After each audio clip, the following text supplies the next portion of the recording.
Welcome. We are delighted that you're here for the Survivor Author Series. Today we are featuring author Kara Adams, and she will be interviewing her guest, Arnedra Jordan. We'll be interviewing them or hearing from them in just a second.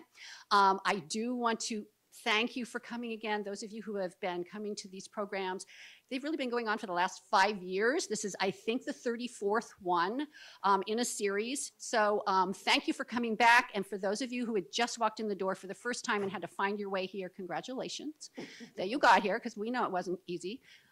And you are now part of our family because I've probably captured your email address. So you're probably going to hear from me again. So just, stand forewarned.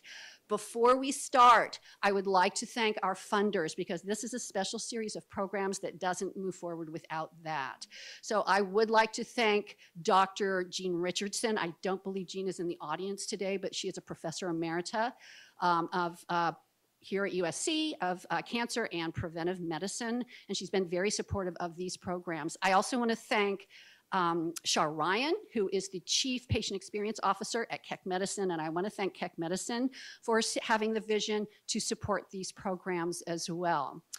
So I would like first to introduce, and this is on the fly, let me say, today we're just really improvising. I want to introduce Josh Neiman, who is a researcher at Norris, and he's going to tell you, he actually introduced me, and actually I haven't met Kara Adams face-to-face until today. We've of course been in contact, but he introduced me to Kara and then of course Arnedra, and he's going to tell you how that happened and why that's important to why we're here today. Thanks, Mary. Hi, everyone. So yeah, like Mary said, I'm Dr. Josh Neiman. I'm an assistant professor of neurosurgery here at Keck and also a member of Norris. And my lab, we do brain metastasis research, one specifically from breast cancer. And the way I met Kara was I'm a board member for Susan G. Komen LA. And more than a board member, I was actually a funded researcher. I got a career development award from Komen, Susan Komen, to do brain metastasis research here. And at our holiday party last December, I was very fortunate to sit at the table with Kara, and we just started talking, and she just told me about her book, and and she gave me a copy of her book, and it's a great read. So whoever gets it, read it. Not a plug, but it's not a plug. And so I told her I want you to come and give a talk here because, as being a researcher, my other passion is to connecting with patients and patient advocates, and I do this all the time, and that's why. I got myself involved with Komen and some other groups, but besides getting a grant from them, it's a way of me giving back as a researcher and really teaching patients, their caregivers, what we are doing in the lab, not only here at USC, to advance, the disease process and treatment. So thanks for coming, and I hope you guys enjoy. Now I would like to introduce Kara Adams and Arnedra Jordan. Kara's going to introduce Arnedra, who she has met before and interviewed in the past. But Kara is, of course, a 3-year breast cancer survivor. Mm-hmm. Like me, she is the mother of an only son. Yeah. Like me, our sons are young, or were young, mine was young, when we were diagnosed. And this is actually something that those of us who have had a breast cancer diagnosis, we share, that we know what it's like to look at our children and not know what kind of future we have with them. So we share that. And that is something that I think drives programs like this forward, mm-hmm. and the relationships with people like Josh, who is a researcher who is drilling down on exactly what we need in our lives. So thank you. And now you get to enjoy Kara and Arnedra. Hi everyone. First, I am so excited to be here. I always start a speech by saying oh, I'm so excited. But this is extra special to me. I was diagnosed with breast cancer. I was diagnosed with stage 1, type 2, triple positive breast cancer, May 3rd of 2016. So I feel like I've come full circle. It's May, I'm here with all of you, I'm here with the beautiful Arnedra, and I'm talking about something that I'm so passionate about. And what's funny, and I wrote this book 3 years ago. I was the vice president of a financial institution. I was over the whole marketing department. My life looks so much different. Like I was working and I was living to work. I was working to continue my rise and to continue going up the corporate ladder. And, I recognized that, I would get up at 5 or 6 in the morning and get my son ready. And then I'd have someone come in and help and take him to school. And then I'd work until 6 or 7 and, have someone help me pick him up. And, that I was working and I was trying to achieve this goal, this big thing. But, as a mom, as a wife, I don't know that I was living. I almost feel like I was surviving this wheel that we get in when we determine that our title is more important than our family. And so to be here, to be an author 3 years later, like I can't even fathom whose life is this? Whose life am I living? It is absolutely insane. When I was diagnosed, I say all the time that my mother was diagnosed with breast cancer in her 50s. My grandmother was diagnosed in her 60s. My paternal grandmother died from breast cancer, and then cancer runs on my father's side. So in my mind, it wasn't like, if I was going to get breast cancer, which is super sad to say, but it was more when. And I thought, I had 10 or 20 years, so I wasn't doing the things to keep myself healthy. I wasn't doing the things to keep myself safe. And so when I was originally diagnosed or first diagnosed, it's funny the things that your medical staff, that your practitioners, that they ask you. And every single time people would ask me, what made you get your screening? What made you get a mammogram? Because it had been 8 years since I had had a mammogram. Knowing that it ran in my family, I just didn't have the time for it. I didn't have the space in my life to go in and have my boobie squished. So I thought, I'll just do it next time. And I talk about God, so if that feels uncomfortable, then just say like the divine, whatever feels good to you. But I feel like he knew what my life would look like later. And so he created a scenario that I couldn't say no to. My husband loves bootleg movies. I'm sorry. I'm telling you now, I'm a marketer. It's just wrong. But he loves them. And so he had picked up this movie, and it's called I Miss You Already with Drew Barrymore. Sounds like it could be a love story. Sounds like it could be a romantic comedy. It was not. Not even close. Okay, if you don't want to know how it ends, just, put your fingers in your ears. But the wife, she dies of breast cancer. She leaves behind 2 young children and a loving husband. And that movie made me think like, what am I doing? I have a 6-year-old son. I have a husband who loves me today. So like, why? Why haven't I gone and gotten a mammogram? So I made an appointment that Monday to get a mammogram. Within about 2 weeks, I was being diagnosed. Within about 2 more weeks, I was having my first surgery. And within about 2 weeks after that, I was starting chemotherapy. And so my life went from, what I felt like I was controlling to completely out of control. Everyone was telling me about my body. Everyone was telling me about what I should expect. Everyone was telling me about how I should feel. And I completely lost my identity in my diagnosis. I didn't know who I was. I was no longer that vice president. I was this needy, helpless person that my hair was falling out. I didn't look like myself. When I think of breast cancer or I think about cancer, I think of someone thin and, that they look sick. I was the opposite. Like my skin was beautiful. I had gained 30 pounds. Like people would see me and thought, oh, your hairstyle is so cute. What made you do that? And on the inside, I'm thinking, cancer made me do that. Like, can I not at least get like sympathy looks, like something? Like my experience, I felt was so different than everyone, than I thought, than I anticipated. And so, I fast forward a year, I fast forward 2 years, and, I had gone through my treatment. I did not want to have a bilateral mastectomy. In my household, that was like the end. You were dying if you had to have a mastectomy.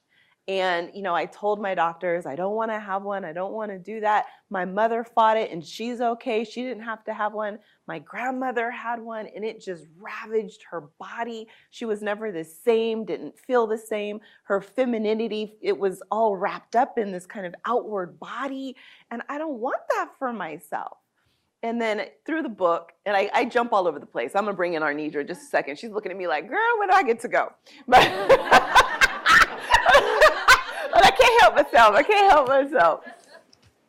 But I was very blessed that I had an oncologist that was painfully brutal. She looked at me and she would tell me, Kara, you have stage 1 and you're dying.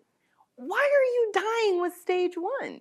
Why are you not listening to me? Why are you not taking care of your body? Why are you picking up your dog's poop? Like, that makes no sense at all.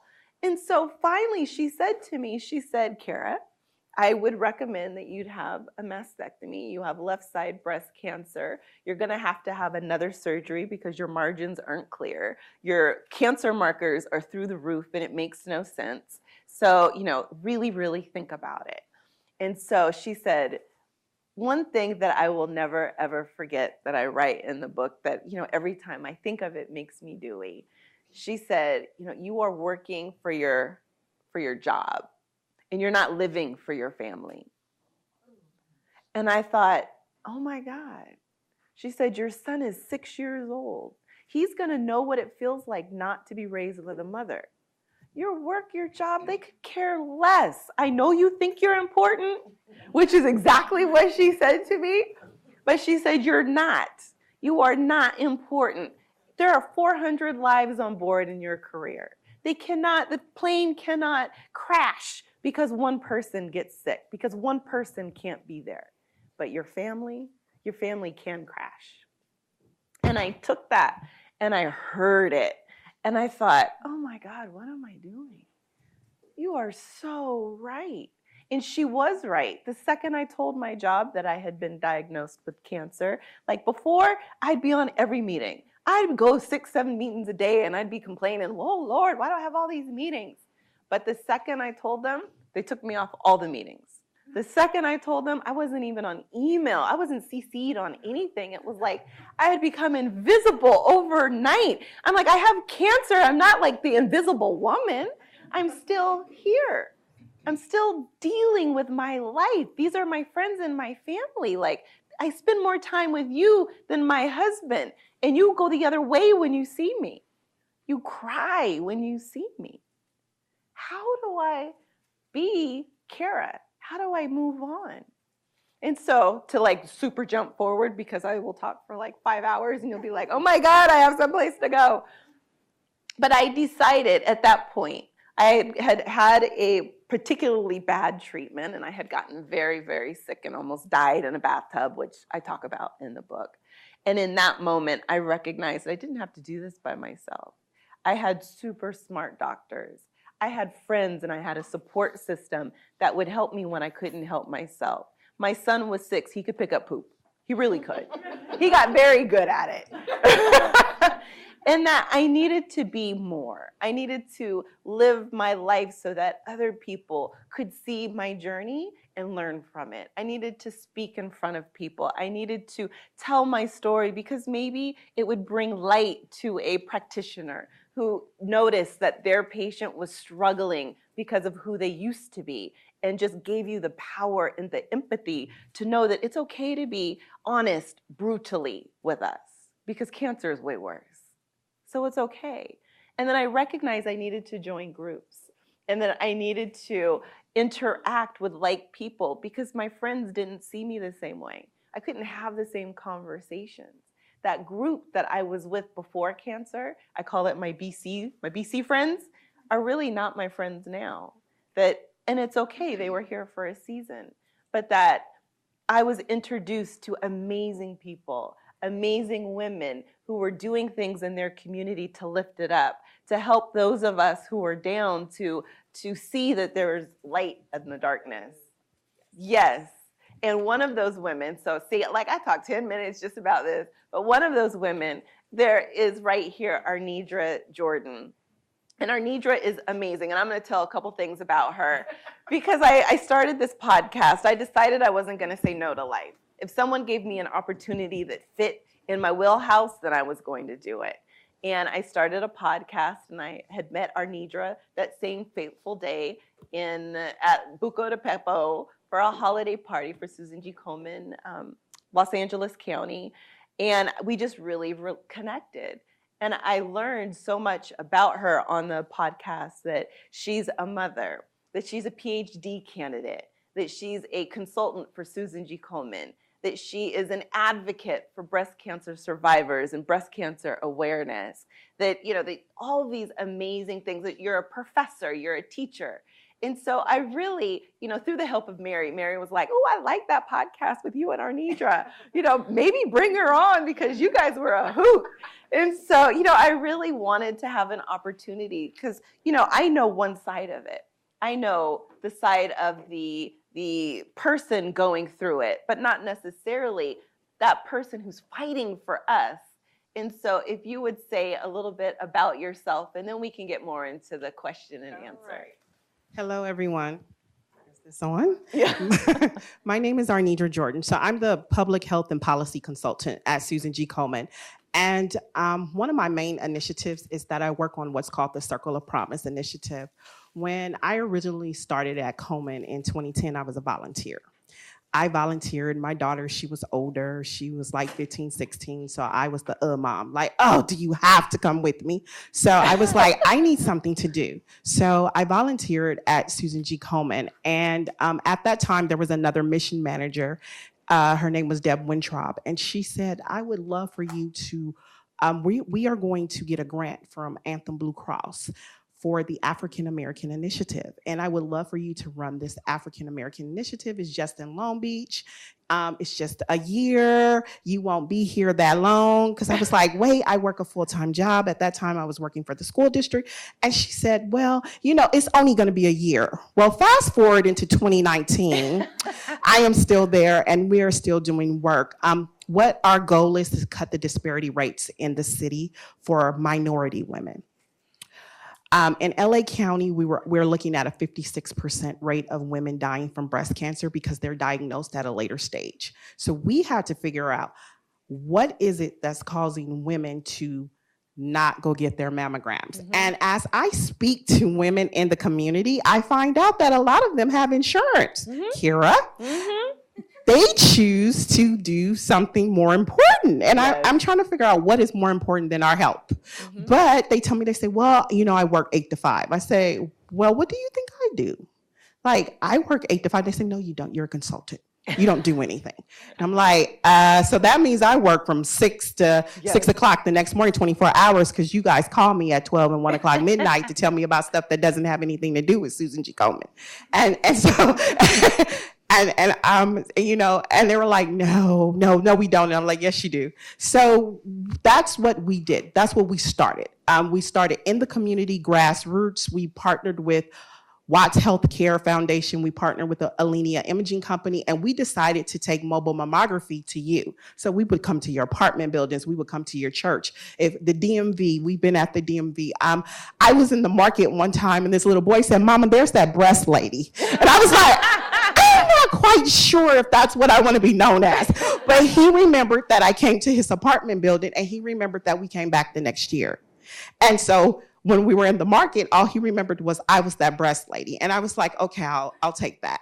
If that's going to help me save lives, I'll take that. So that's what I do for the Susan G. Komen Foundation. So fast forward, I've joined the CAT team, which is my degree is actually in public policy, not in nonprofit management. So I joined the CAT team, and what we do is we advocate at the local, state, and federal level for changes in breast cancer laws and changes in medication laws. That's what we do. And we just came back from Washington, D.C. last week. So, yay. Yes, fun. Yes, that's very It's good. fun.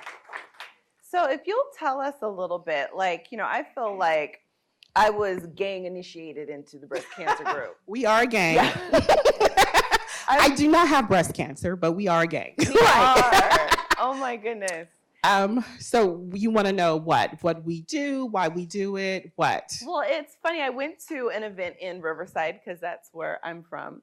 And it was an expo for breast cancer cancer survivors. So it could have been any type of cancer. And I had just gotten my diagnosis that Tuesday, and the event, I think, was on Saturday. And it was a group of women. It was an organization that had put it on in our area. And I remember standing up and thinking, this is a gang I don't want to belong to.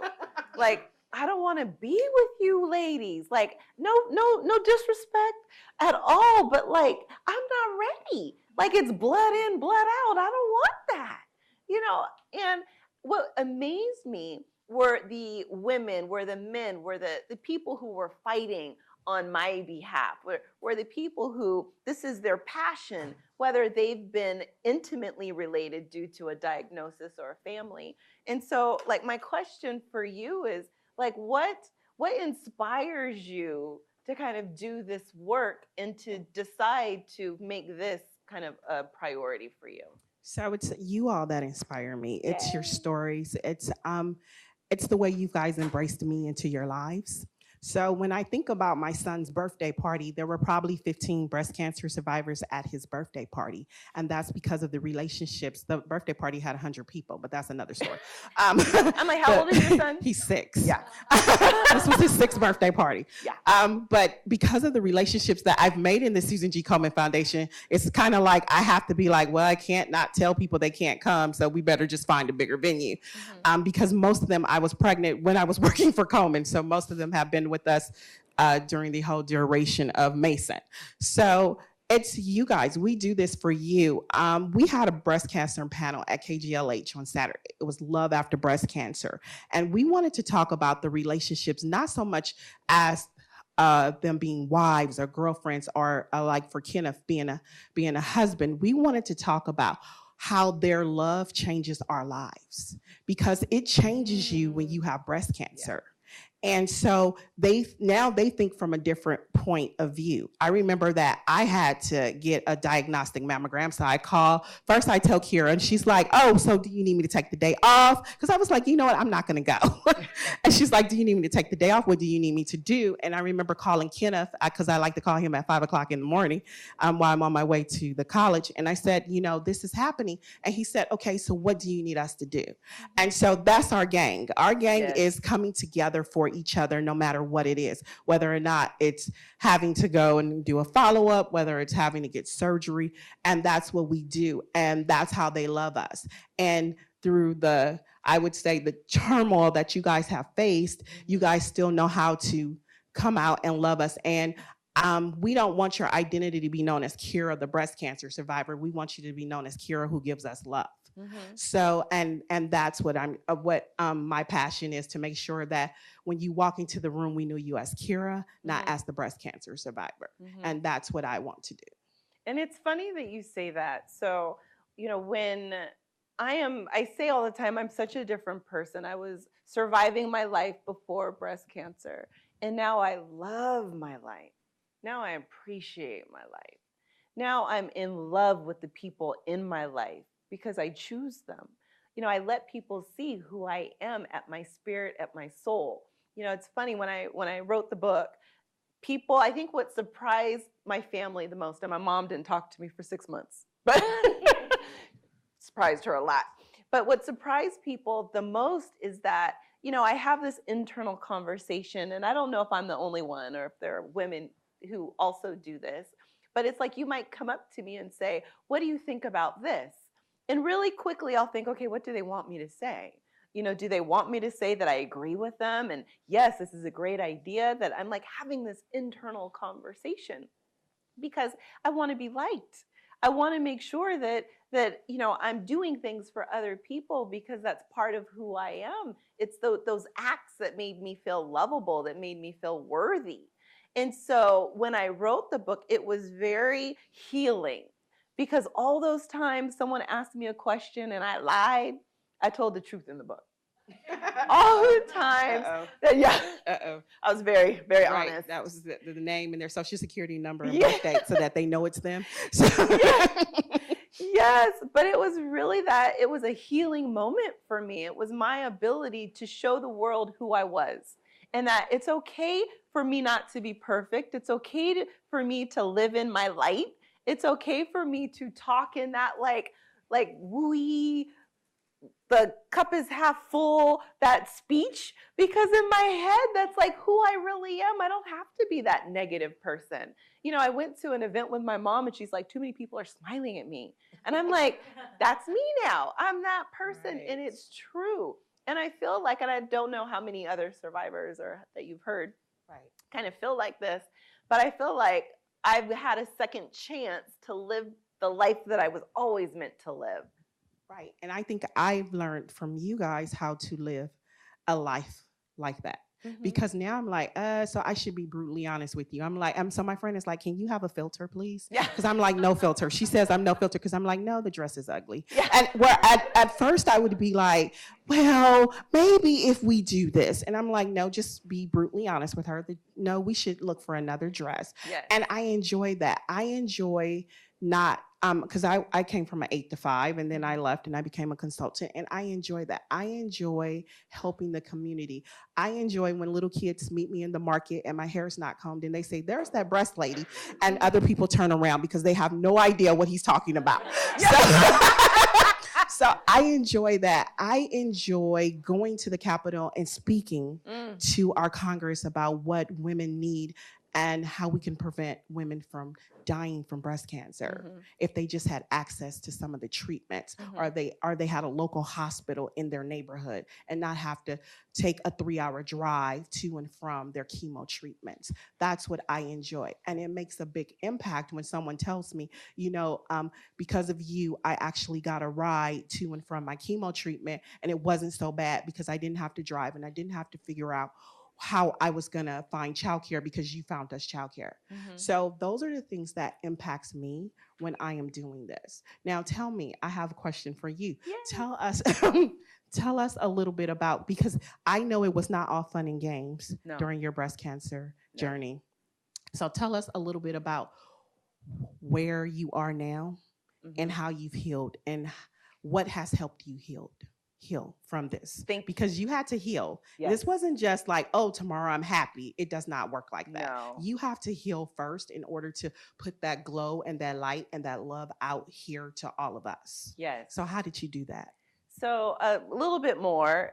Before I was diagnosed with breast cancer, my best friend died of breast cancer. I found out that my husband had been cheating on me. I had a job that I absolutely hated working. Okay, pretend like you don't see this part, but working with auto dealers, and they're just, you know, some of them are great, but most are not. Most are not. And I was doing marketing, and it's just everything about my life was hard. Like even having a child, I had to go through IVF to have our son, and then I had to go through 3 more times to try and give him a sibling. And it was just very hard on our marriage. And my husband, you know, I don't say that he cheated. I say that we had a breakdown, a severe breakdown in our marriage.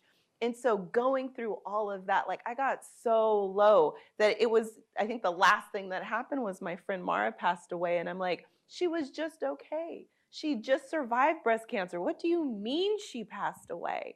And what I recognized is that we get so low, and no one around me knew everything I was going through. No one around me knew how much pain that I was suffering with, and that like I just had all these, I call them rocks. I had all these rocks that were just one thing after another thing after another thing.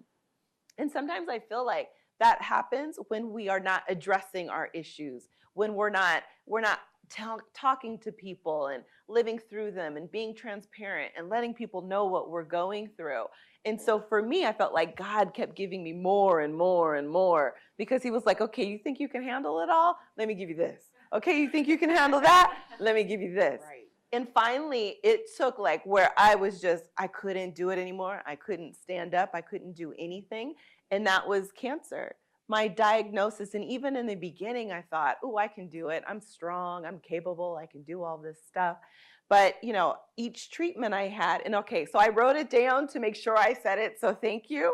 I was on a TCH treatment, where I was on Taxotere, carboplatin, and Herceptin. I did that cocktail for 6 months. And then I had my double mastectomy. And then 8 weeks after that, I went back to work. And then I started to recognize that I was turning into the same person that I was before. And I got probably clinically depressed. Like, I was so sad. I couldn't sleep. I couldn't eat. Like, God had saved me. I am back at work. I'm doing these meetings. I'm in a chemo thought fog. So I forgot, like, oh my God, you'd say, Kara, did you remember to do this? And I'd be like, oh God, no, I forgot. Because I didn't recognize what all went with being a cancer survivor, and that you don't just wake up well. Right. When your chemo is over, like when I was done with my chemo, which was like July of 2017, I want to say, yeah. When I was done with all of my chemo treatment, like there was no party. There was no like, yay, Kara's done. What's next? It was just like, okay, we need that bed. And, you know, and I think for all of that, like I was really like, oh my gosh, I feel like I'm healing, but why am I so sad? I feel like I'm better, but why do my breasts look like that? I feel like I'm better, but sex is awful and it hurts. And like, that's the piece that we don't deal with. That's the piece that we don't talk about. I had no idea that I was going to be toxic to my baby. I was going to be toxic to my husband, that I was going to have to use condoms, like all of that pain that goes into it. When the wounds heal, the spirit is still broken. And so that's what I had to figure out. That is when I finally got the nerve to write my truth and to write my book. That's the piece that I talked about. That's the piece that I wanted to relate to other women. I wanted to talk about sex. I wanted to talk about, there's so many women who've gone through chemo, had a mastectomy or a bilateral, and they don't have sex anymore. They choose not to be in relationships because they don't want anyone to see their bodies.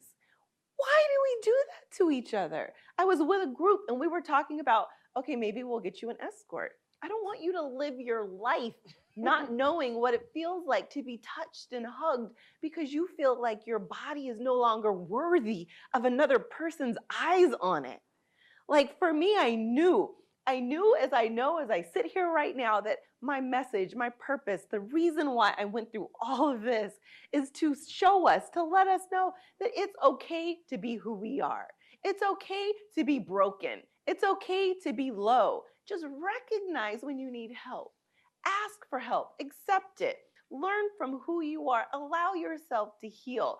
Recognize when you are weak so that others can help you be strong. I recognize that I'm a girl. So I want to interrupt you for a second because this is something that you and I talk about all the time. It's about moving from being a helper to a helpee. Oh my so gosh. we know, we're always the helpers, Yes. right? Your friends call you, they put all their burdens on you. Your parents, you become the caregiver, even though you have two brothers for your parents. You become the babysitter. You're the one who do all the grocery shopping. You're the one who make all the decisions. Tell us how you transitioned from being the helper to the helpee, because that's very hard. It's very hard to ask for help. Like, I just know for me, even this morning, I was like, I really don't want to have to ask my mom to take Mason to school. I want to take Mason to school, but I could not do that today. And so us asking for help, and I remember when I had my diagnostic and my friend saying, why did you go by yourself? There are so many of us that can go with you, but I did not want to impose on anyone or be the helpee versus I'm always the helper. I'm at the breast cancer diagnostic screenings or the surgeries waiting for you. You should not be waiting for me. So tell us how you transitioned from being the helper to the helpee. Yes, I will say it was a divine intervention. So on my 5th treatment of my cocktail of 6, I got deathly ill. And I was the type of patient that I would get sick late at night, so nobody knew I was getting sick. And this particular evening, I had woken up, it was 2 or 3 o'clock in the morning, and I felt it coming, and I felt like this intense pain. And I thought, I don't know if I can do this one. Like, this is worse. This is more than I'm used to dealing with. And I heard this little ask for help. I heard this little like, get Troy. That's my husband's name. And I say, Troy. And then the voice says, louder. And I say, Troy. And then it says, yell his name. Like this thing is in the back of my head. I know it's God, but and I say, Troy. And he runs in. We live tiny. We live in 488 square feet.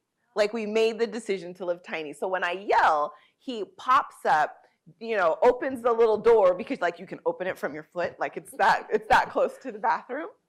And as soon as I feel that he knows that I'm not okay, I pass out. And I passed out because I was going through so much pain, I couldn't tolerate it anymore. It was too much. And when I pass out, I urinate, I poop on myself. I lose all faculties. I lose the ability to talk, to hold myself up. I lose everything. And my husband freaks out. And what happens when you're going through, I want to say that, like that weird transition, that weird place of being conscious and unconscious. Like I kind of felt like I was still in the room. I knew what was happening. I have visions, even though I know I wasn't aware, I will say. And I feel him running back and forth. I feel him call his sister, who just lives a few doors down, maybe 3 minutes away. And I hear him say, I think Kara is dying.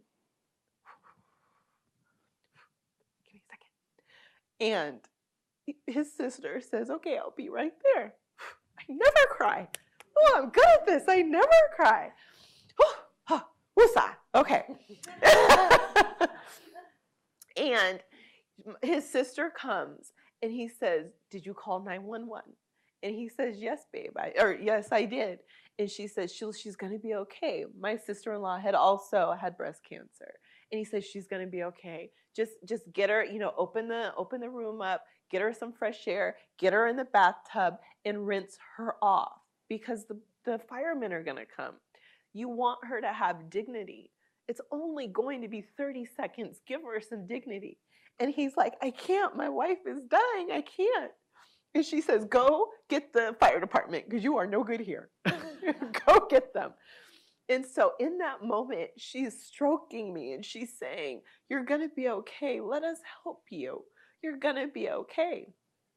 And I go in and out of knowing when it was her and when it was God. I don't know which one was which, but she got me in the bathtub. She rinsed me off. She put clothes on me. And when the firefighters came up, she said, just give me a second. Just give me a second and we'll be okay. And then the next thing, I remember, I feel like I'm starting to come to. Thank you. I know, I can't help myself. But I'm starting to come to. And I recognize, like, I can get help. People will help me. I don't have to do this by myself. I'm going to die if I do, and if I keep doing this like I'm doing it. And the amazing thing, the beauty in all of it, is my son was a few feet away, and he never woke up. He didn't know anything had happened. He didn't know how sick I was. I went into the emergency room, and I'm going through the ambulance, and I'm slowly starting to come back, and I'm like, what's happening?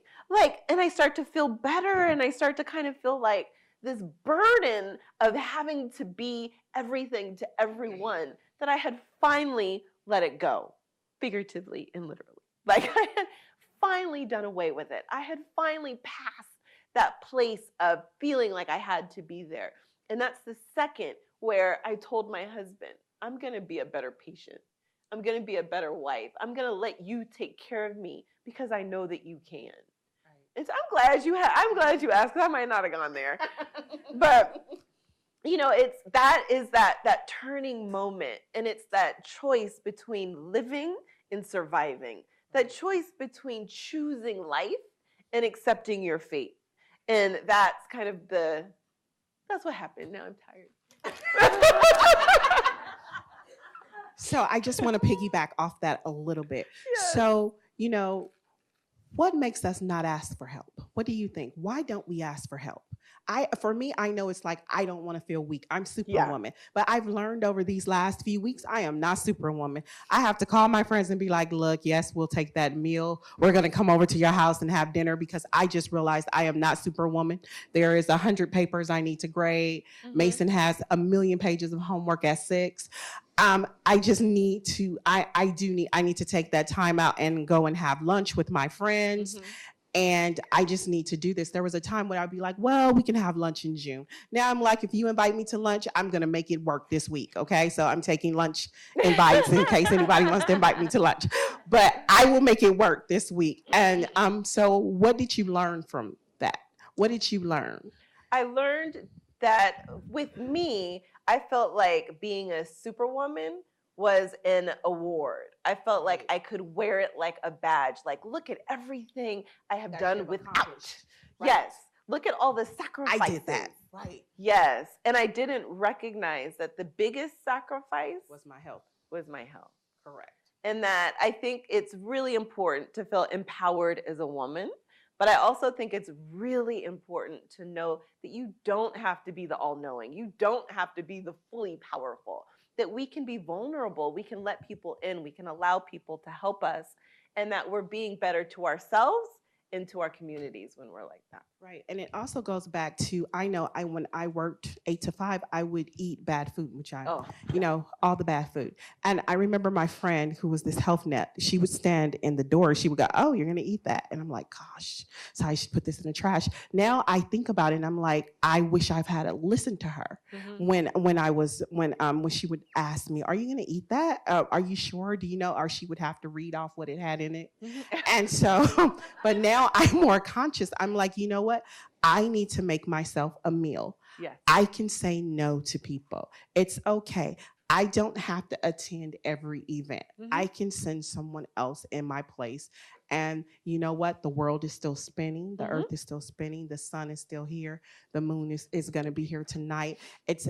Just because I didn't attend that one event, I'm not a failure. I'm taking care of myself and my family. Right? So what is your advice to women who are out here, or men who are going through chemo, who are going through a breast cancer diagnosis, and they feel like they're failing and they can't take care of themselves, or that they're letting others down? What is your advice to them? Oh my goodness, that is a great question. And then we'll open it up to open it up to questions after that because we're at 12:52. And I think that's a great question. I would say, first you have to recognize you're worthy just for being you. You have to recognize that we don't have to earn the love of our spouse or earn the love of our kids. That loving yourself, it shows them and it models to them how to love you. Because if I would have loved myself more in those instances where I was so sick, I would have recognized that asking for help doesn't mean I'm less than. It means I understand that my husband helping me, like that was something that I could gift him. Something that I could give him that would allow him to feel like he was part of my treatment. He was part of the plan. He was part of my success. Part of the journey. He was part of the journey. And so I would say, the first thing that we have to do is recognize we have to love ourselves, accept ourselves for who we are today, let people see who we are, and allow yourself just to experience what you're going through. Right. So now you want to open it to questions? Yes, ma'am, Miss Mary. Miss Mary. We have just a couple minutes. Anyone have a question for either Arnedra or Kira? Yes, right here. Hi. I'm Nikki. I'm the daughter of a breast cancer survivor. So I just had a question for, what do you think about, talking to people who are scared to talk about these very real issues, like friends or family who are almost in denial? And it's almost like disrespectful to the person who has a diagnosis, but those people are just really closed off and they don't really want to address the issue, or they want to pretend it's not happening, or they don't really want to talk about it, because I would say that was common experience that I had. I think that's a great question. Nikki, yeah. I think it's a great question. And I was, in the beginning when I was going through it, like friends wouldn't call me. They wouldn't call me back. They wouldn't come over. And I knew that a diagnosis means different to different people. And I had to just meet them where they were. I couldn't force what I was going through down their throats, but but I also had to recognize that I might not go to you when I'm through with my treatment because I couldn't count on you. And so everyone deals with that diagnosis different. And so I would say let them live in who they are, be forgiving of where they are, and recognize that there's probably something crazy going on in their head, and they're just really scared to talk about it. Can I piggyback off Yes. of that? So something that I always suggest to our breast cancer survivors is to ask them how they're feeling, because we can't tell people how to feel. And sometimes it's just scary. Sometimes people will think that if I talk about breast cancer, will I get breast cancer, or it triggers other memories. Someone told me that they didn't talk about their friend's breast cancer diagnosis because it triggered a memory of their mother dying from breast cancer when they were 13. So we don't know people's lives and how they're feeling. So ask them, how are you feeling? You know, how can we discuss breast cancer together? Should we bring in someone else? Do you want to hear from some breast cancer survivors? We have some amazing looking breast cancer survivors. I have to keep up. I'm like, you know, I when we were at the Capitol, I was with someone who was metastatic, and she was running up the stairs, and I needed a break. I was like, I need a break. I need to sit in this chair and rest. And she's like, no, we got to do this. And she's running up 200 steps. So sometimes we also have to ask people what it is that they need, because we don't know how people feel or what kind of emotions it's triggering. So I would say that. Very nice. I think our time is up. Sorry if there are any more questions, but Kira's going to be outside signing books. You can schmooze with her then, because you may want to go out and buy her book, because believe me, there's a lot in there that she didn't talk about. And this woman should have her own television show. So I'm not kidding.